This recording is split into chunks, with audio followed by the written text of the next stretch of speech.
Krishnapatnam port సముద్ర తీరంలో తమిళనాడు జాలర్ల చొరబాట్లు ఆగకపోవడం ఆందోళన కలిగిస్తోంది.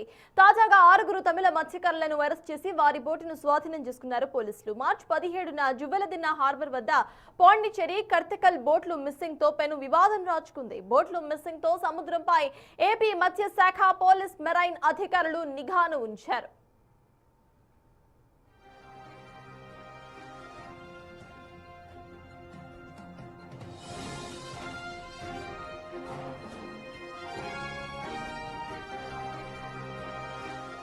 మరోవైపు నేడు 4 జిల్లాల మత్స్యకారులతో నెల్లూరు కలెక్టర్ ముఖాముఖిను నిర్వహిస్తున్నారు. గస్తీకి 650 HP కలిగిన 4 పడవల కొనుగోలు, నిర్వహణ తదితర అంశాలపై అభిప్రాయ సేకరణకు నెల్లూరు, ప్రకాశం, తిరుపతి, బాపట్ల జిల్లాలకు చెందిన 164 మత్స్యకార గ్రామ పెద్దలతో సమావేశాన్ని నిర్వహించేందుకు సిద్ధమవుతున్నారు.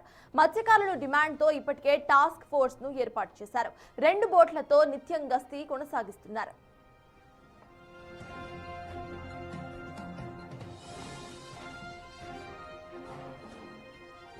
ఇదే అంశంపై పూర్తి డీటెయిల్స్ మా ప్రతినిధి సురేంద్ర అక్కడి నుండి లైవ్ లో అందించడానికి సిద్ధంగా ఉన్నారు. సురేంద్ర, చెప్పండి, ప్రెసెంట్ హార్బర్ దగ్గర ఉన్న సిచ్యువేషన్ ఏంటి అండ్ ఎంత మందిని ఇటు పోలీసులు అదుపులోకి తీసుకున్నారు? అప్డేట్స్ ఏంటి సురేంద్ర? జోవల్దిన్న హార్బర్ లో మిస్సింగ్ అయిన 4 బోట్లు ఆ రోజు నుంచి కూడా ఇటు జిల్లా వ్యాప్తంగా రాజుకున్నటువంటి వివాదం నేటికి కొనసాగుతానే ఉంది. అక్కడ బంధించినటువంటి బోట్లు మిస్సింగ్ అవడం, అవన్నీ కూడా పాండిచేరి కరైకలకి సంబంధించినటువంటి బోట్లు మిస్సింగ్ అవడం, ఆ మిస్సింగ్ అయినప్పటి నుంచి ఆ యొక్క మత్స్యకారులు పాత్ర ఉంది, అదేవిధంగా కూటమి నేతల పాత్ర ఉందని చెప్పి ఆరోపణలు వచ్చిన నేపథ్యంలో అనేక విధాలుగా కూడా చర్చలు అయితే జరిగినటువంటి పరిస్థితి ఉంది. ఇటీవల ఏప్రిల్ 6వ తేదీన సింగరాయకొండ మండలం పాకాలలో కూడా ఒక సమావేశం కూడా ఏర్పాటు చేసుకోవడం జరిగింది. అక్కడ 164 గ్రామాలకు సంబంధించిన 4 జిల్లాల మత్స్యకారుల కాపులు, మత్స్యకారులంతా కూడా అక్కడికి హాజరవడం జరిగింది. అక్కడ భారీ ఎత్తున సమావేశం కూడా జరిగింది. ఆ సమావేశంలో వారి పైన జరుగుతున్నటువంటి దాడులు ఏవైతే ఉన్నాయో, అదేవిధంగా వారి మత్స్య సంపదని కొల్లగొడుతున్నటువంటి పక్క రాష్ట్రాలు వారి పైన చర్యలు తీసుకోవాలని చెప్పి వారు పెద్ద సమావేశం కూడా ఏర్పాటు చేయడం జరిగింది. అయితే సమావేశం తర్వాత ఇప్పటికీ కూడా ఆ బోట్ల మిస్సింగ్ విషయంలో ఇప్పటికీ కొంత ఉత్కంఠత అయితే కొనసాగుతా ఉంది. ఎందుకంటే ఆ బోట్ల విషయంలో స్థానిక మత్స్యకారులు ఉన్నారని చెప్పి ఆరోపణలు ఉన్నటువంటి నేపథ్యంలో ఇక్కడ 2 వర్గాలుగా విడిపోయి మత్స్యకారులు ఉన్నటువంటి క్రమంలో ఆ యొక్క మత్స్యకారులు ఎవరైతే సహకరించారో వారిని నిర్బంధించి వారికి ఫైన్ కూడా వేయటం జరిగింది. అయితే ఈ కోణంలోనే ఇటు కూటమి ప్రభుత్వం పైన వైసీపీ నేతలు కూడా ఆరోపణలు చేసినటువంటి పరిస్థితి. అయితే ఈ నేపథ్యంలో ఈ యొక్క మత్స్యకారులకి అండగా ఉన్నాము అంటూ కూడా ఇటు కూటమి ప్రభుత్వం ప్రయత్నం చేస్తున్నప్పటికీ ఇటు కొంతమంది మత్స్యకారులు అయితే నమ్మనటువంటి పరిస్థితి ఉంది. అయితే దీనికి ఈ బోట్ల మిస్సింగ్ కి, ఆ బోట్లను నిర్బంధించడానికి కూడా కారణాలను కూడా వారు వివరించడం జరిగింది. ముఖ్యంగా ఆ బోట్లను నిర్బంధించడానికి దశాబ్దాల కాలంగా ఆ యొక్క మత్స్యకారులు ఎదుర్కొంటున్నటువంటి సమస్యలకు శాశ్వత పరిష్కారం కోసంగానే ఆ బోట్లని మేము నిర్బంధించామని చెప్పి వారు చెప్తున్నటువంటి క్రమంలో వాటిని విడుదల చేసి ఆ బోట్లు మిస్సింగ్ అవడానికి కార్యక్రమాల పైన కఠిన చర్యలు తీసుకోవాలని చెప్పి కూడా వారు కోరుతున్నటువంటి క్రమంలో అయితే దశాబ్దాల కాలంగా ఈ యొక్క ఆంధ్ర మత్స్యకారులకి, తమిళనాడు, పాండిచేరి మత్స్యకారులకి అయితే ఈ వివాదం కొనసాగుతా ఉంది. ఎందుకంటే కరైకల్లో పాండిచేరి సంబంధించినటువంటి బోట్లు మెకనైజ్డ్ బోట్లు, మర బోట్లుగా చెప్తుంటారు. ఆ బోట్లు పెద్ద వలలతో వచ్చి ఇక్కడ ఉన్నటువంటి చిన్న బోట్లని ఢీకొట్టడం, అక్కడ ఉన్నటువంటి వలలను కూడా తెంచుకొని వెళ్ళటం, ఇక్కడ ఉన్నటువంటి మత్స్య సంపదనంతా వారు దోచుకెళ్తున్నటువంటి క్రమంలో అనేక దశాబ్దాల కాలంగా ఈ వివాదం జరుగుతున్నటువంటి క్రమంలో దానికి ఫుల్ స్టాప్ పలకాలనేది, శాశ్వత పరిష్కారం కావాలనేది మత్స్యకారులు కోరుకుంటున్నటువంటి విషయం. అయితే దీనిపైన కూడా ప్రభుత్వం సీరియస్ గా తీసుకొని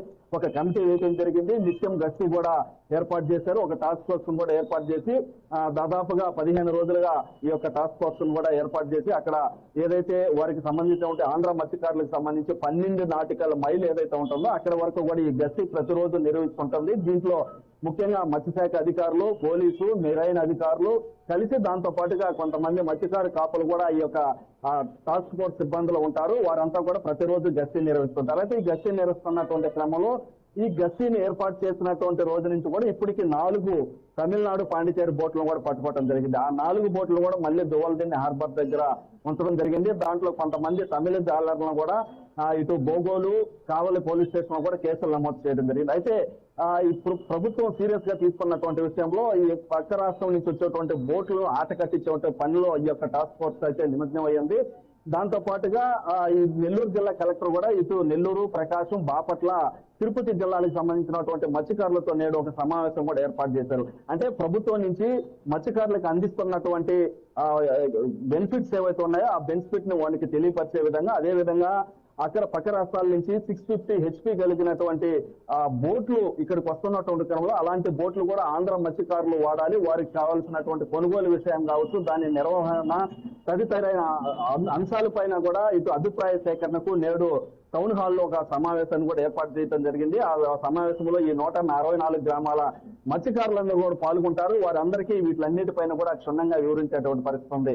నేరుగా కలెక్టరే రంగంలోకి దిగి ఆ యొక్క మత్స్యకారులు ఎదుర్కొంటున్నటువంటి సమస్యలు కావచ్చు, అదేవిధంగా ప్రభుత్వం నుంచి వారికి వస్తున్నటువంటి బెనిఫిట్స్ కొంతమందికి అందడం లేదని ఆరోపణలు వస్తున్నటువంటి క్రమంలో వాటిని అందించే విధంగా ప్రతి ఒక్కరికి మత్స్యకారికి ఆ బ్యాన్ సమయంలో కావచ్చు, అదేవిధంగా పడవలు కొనుగోలు సమయంలో వారికి వచ్చేటువంటి బెనిఫిట్స్ ఏవైతే ఉంటే వాటిని అన్నింటిని కూడా ఈ సమావేశంలో వివరిస్తారు. అదేవిధంగా వారి దగ్గర నుంచి కొన్ని అభిప్రాయ సేకరణలు కూడా, అంటే 650 HP కలిగినటువంటి బోట్లు ఒక్కొక్క బోటు సుమారుగా 1.5 కోటి విలువ చేస్తుంది కాబట్టి ఆ బోట్లు ఏ విధంగా కొనుగోలు చేయాలి, వాటి నిర్వహణ ఏ విధంగా ఉండాలి, దాంట్లో ఎవరెవరు పనిచేయాలి, దానికి సంబంధించినటువంటి విషయాలన్నిటి కూడా క్షుణ్ణంగా పరిశీలించి ఆ యొక్క బోట్లను కొనుగోలు చేసే విధంగా 4 బోట్లని ఇప్పటికే ఇటీవల నెల్లూరు జిల్లాలో పర్యటించినటువంటి చంద్రబాబు నాయుడు ఇటు నెల్లూరు జిల్లా కలెక్టర్ కి అటు తిరుపతి జిల్లా కలెక్టర్ కూడా ఆదేశాలు ఇస్తున్నటువంటి క్రమంలో ఆ 4 బోట్లలో కొనుగోలు చేసేటువంటి పైన కూడా దృష్టి పెట్టడం జరిగింది. అంటే ఈ బోట్లు ఉంటే ఇతర రాష్ట్రాల నుంచి వచ్చేటువంటి బోట్లు ఎదుర్కొనేందుకు కూడా ఇవి ఉపయోగపడతాయి. అదేవిధంగా మత్స్య సంపదని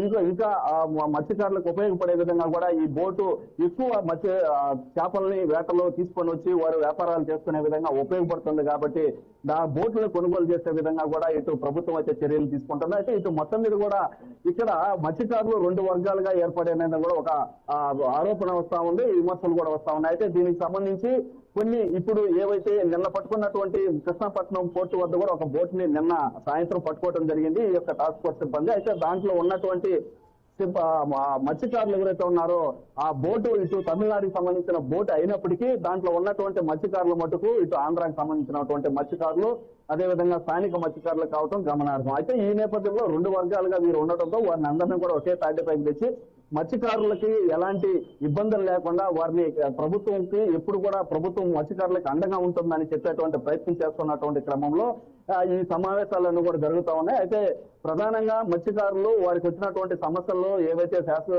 దశాబ్దాల కాలంగా సాగుతున్నటువంటి క్రమంలో వాటికి శాశ్వత పరిష్కారం అయితే కోరుకుంటున్నటువంటి పరిస్థితి ఉంది. ఈ నేపథ్యంలో మత్స్యకారులంతా కూడా ఒకే తాటిపైకి రావడం జరిగింది. ఈ క్రమంలోనే ఇటీవల జరిగినటువంటి పాకాల వద్ద జరిగినటువంటి సమావేశం కావచ్చు, ఈ రోజు మత్స్యకారులకి బెనిఫిట్స్ ఏ విధంగా ఉంటాయని ప్రభుత్వం వారిని అందరినీ కలిపేటువంటి ప్రయత్నం ఉందో, ఇదంతా కూడా మత్స్యకారులకి అండగా ఉన్నామన్నటువంటి ప్రయత్నం కోసమే ఇవన్నీ జరుగుతున్నట్లు కూడా తెలుస్తా ఉంది. మరోపక్క వైసీపీ కూడా ఈ బోట్లు మిస్ అవ్వడానికి, అదేవిధంగా మత్స్యకారులకి కూటమి ప్రభుత్వం ఇటు వారికి ఇబ్బందులు కలిగిస్తుంది, మత్స్యకారులు పట్టుకున్నటువంటి బోట్లను వదిలిపెట్టడం కూడా సరైనది కాదని చెప్పి విమర్శలు చేస్తున్నటువంటి నేపథ్యంలో ఇదంతా కూడా రాష్ట్ర వ్యాప్తంగా ఒక సంచలనంగా మారి ప్రతిరోజు ఏదో ఒక వివాదానికి అయితే దారి తీస్తా ఉన్నటువంటి పరిస్థితి ఉంది. అయితే ఏది ఏమైనప్పుడు కూడా ఈ యొక్క మత్స్యకారులకు సంబంధించినటువంటి సమస్యలని పరిష్కరించేందుకు శాశ్వత పరిష్కార దిశగా అడుగులు వేసేందుకు కూటమి ప్రభుత్వం ఉందని కూడా చెప్తున్నటువంటి పరిస్థితి అయితే ఉంది. Thank you Surendra.